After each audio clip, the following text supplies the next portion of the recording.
ಈಶಾನ್ಯ ಭಾಗದಲ್ಲಿ ತಿಪ್ಪಿಗಳಾಗಲಿ ಅಥವಾ ಕಲ್ಲಿನ ರಾಶಿಗಳಾಗಲಿ ಇತ್ಯಾದಿಗಳು ಕರ್ತ ಅಲ್ಲಿ ಇತ್ತು ಅಂತ ತಿಳ್ಕೊಳ್ರಿ, ಬದುಕು ಭಾರವಾಗಿ ಮತ್ತು ಶತ್ರುಗಳು ನಿಮಗೆ ಭಯಂಕರ ಶತ್ರುಗಳ ಒಂದು ವೃದ್ಧಿ ಆಗ್ತಕ್ಕಂಥ ಒಂದು ವಾತಾವರಣ ಅಲ್ಲಿ ನಿರ್ಮಾಣ ಆಗ್ತದೆ.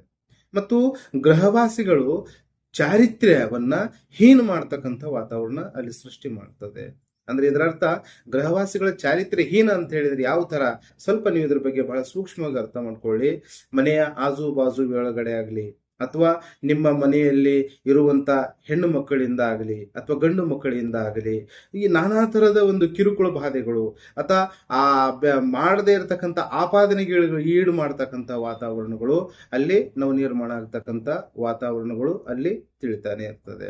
ಹಾಗೆ ಮತ್ತೆ ನಿಮ್ಗೆ ಇನ್ನೂ ಒಂದು ಹೇಳ್ತೇನೆ, ತಂದೆ ಮತ್ತು ಮಕ್ಕಳ ವಿಷಯದಲ್ಲಿ, ಗಂಡು ಮಕ್ಕಳ ವಿಷಯದಲ್ಲಿ ಅಲ್ಲಿ ಬಹಳಷ್ಟು ಮತಿಭ್ರಷ್ಟ ಆಗ್ತಕ್ಕಂಥದ್ದು. ಅಂದ್ರೆ ಅವರನ್ನ ಇವ್ರಿಗೆ ಅಂಡರ್ಸ್ಟ್ಯಾಂಡಿಂಗ್ ಮಾಡ್ಕೊಳ್ಳೋದ್ರಲ್ಲಿ ಆಗ್ಲಿ ಅಥವಾ ಅವರೊಳಗಡೆ ಇವರನ್ನ ಅಂಡರ್ಸ್ಟ್ಯಾಂಡಿಂಗ್ ಮಾಡ್ಕೊಳ್ಳೋದ್ರಲ್ಲಿ ಆಗ್ಲಿ ಸ್ವಲ್ಪ ಅಲ್ಲಿ ಕಿರುಕುಳ ಬಾಧ ಆಗ್ತಕ್ಕಂಥ ಒಂದು ವಾತಾವರಣ ಅಲ್ಲಿ ಉದ್ಭವ ಆಗ್ತದೆ.